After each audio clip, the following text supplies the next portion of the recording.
we're looking at made in USA tokens and blockchains, coins.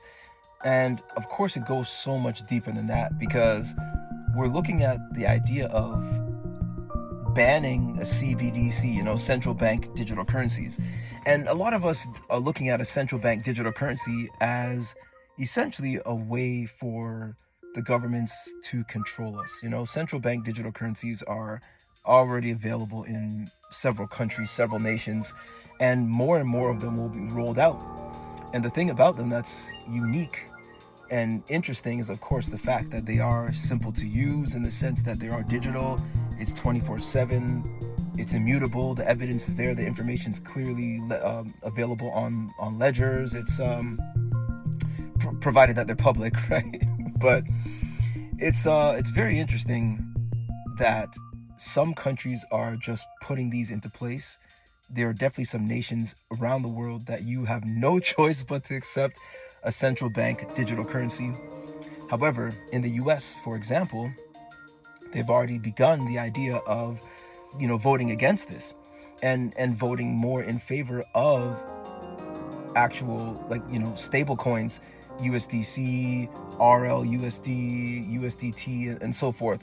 Now, we're going to focus more on USDC in a way because, like I've said in the past, USDC has always just, to me, been the number one as soon as it came around and you started to dive in and understand, okay, this is Coinbase or this is Circle, and Circle is so integrated with so much.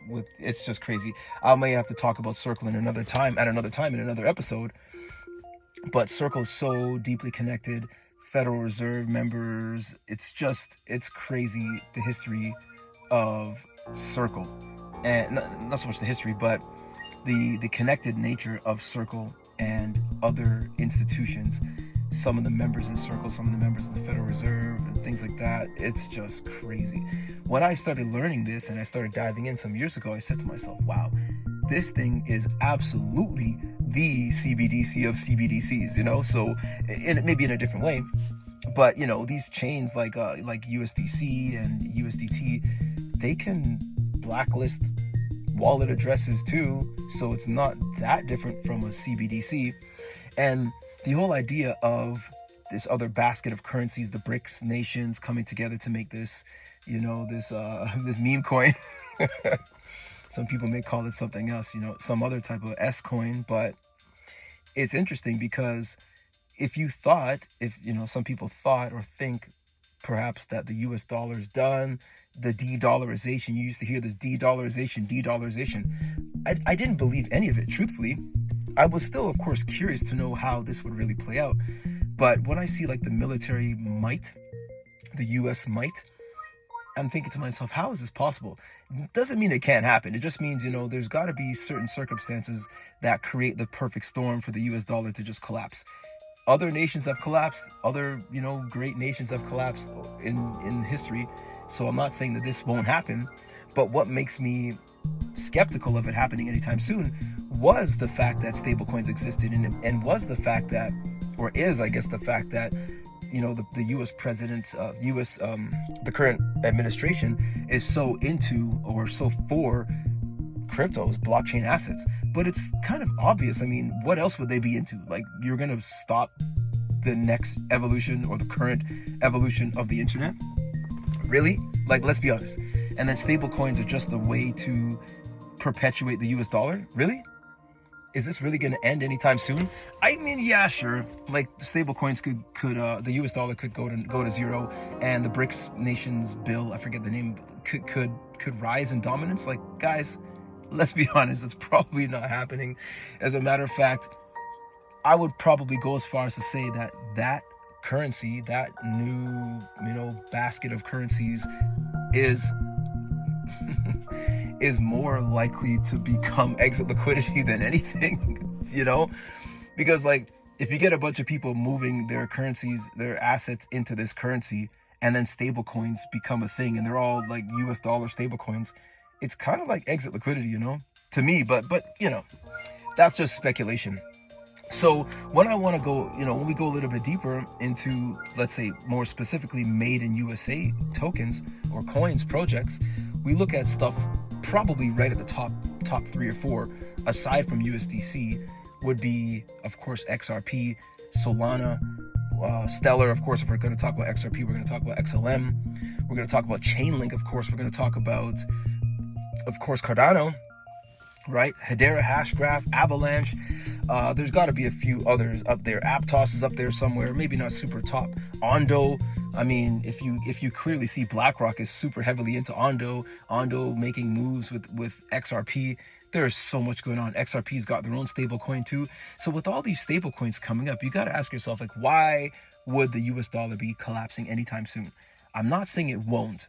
I'm doubtful that it will, truthfully, but I won't leave that option off the table. I just want to see what your thoughts are. Drop a comment, guys. Hit the link in the bio and let's discuss, join for a free consultation so we can understand a little bit more about what you want to achieve in this landscape of blockchain assets, how you want to take your business to a new level to engage with a tokenized environment.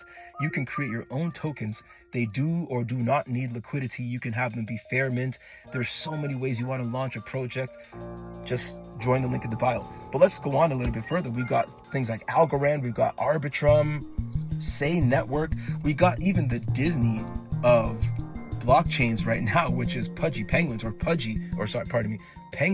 The Pengu token is absolutely getting to be on the level of, more specifically, or more generally, the Pudgy Penguins brand is becoming the Disney of blockchains. Like, seriously, there's nothing else that I can see just yet that is even on the level.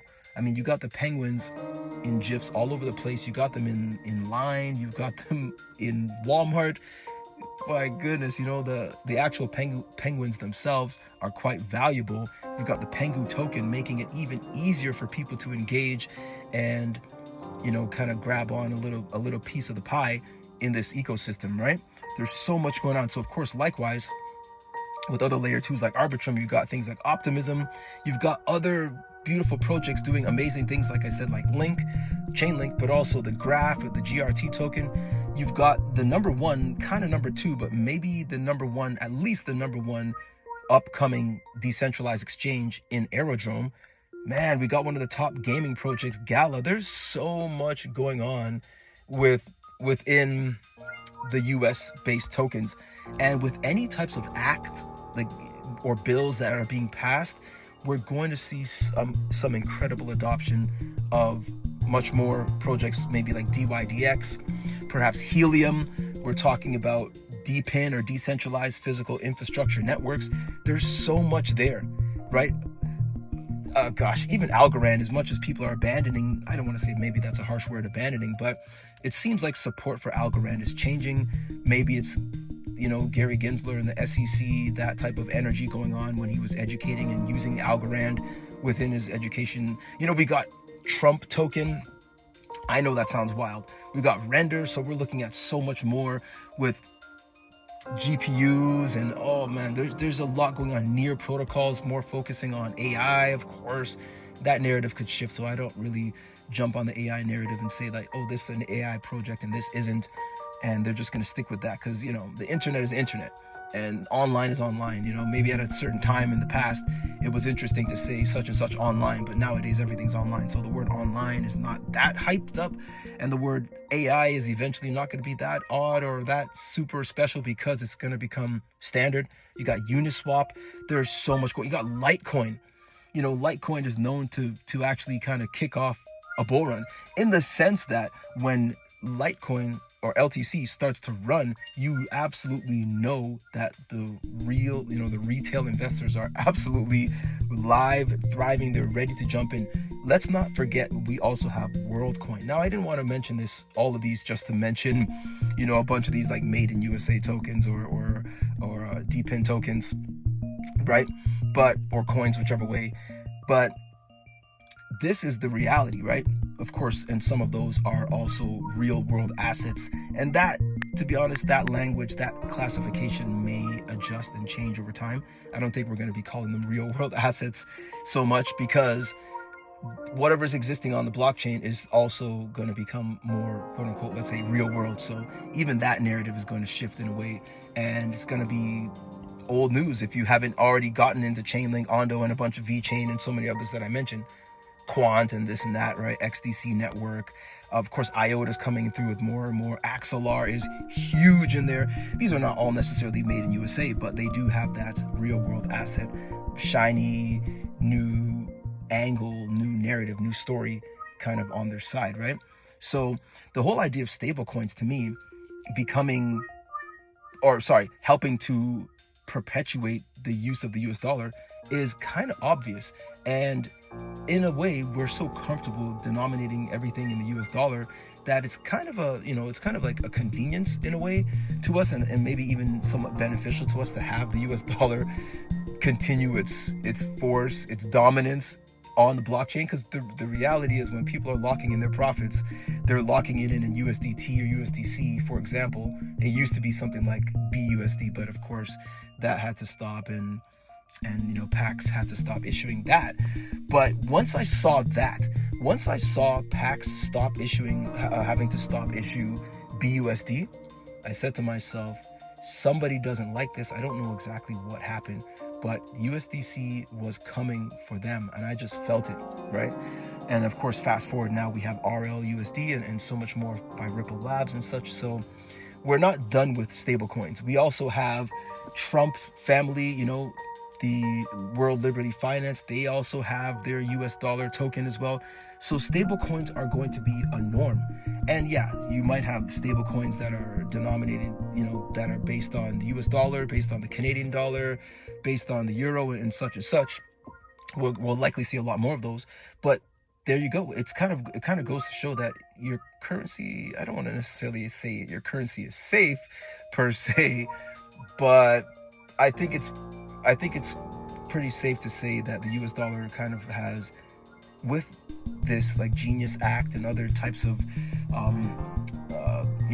bills that are being passed to allow stable coins to exist and to be tradable and legal assets, commodities and things like that, we're going to just see the US dollar continue its dominance. And if you look at some of the charts right now, at this exact time of recording, you'll see that so many made in USA cryptos have exploded. And that's, of course, just right up coming from the idea of these bills, these acts being voted upon. People are so bullish in the markets. Guys, don't FOMO. Hit the link in the bio. Let me know. Let's have a consultation. I want to dive in deeper. And it's a free consultation. Catch you guys in the next one.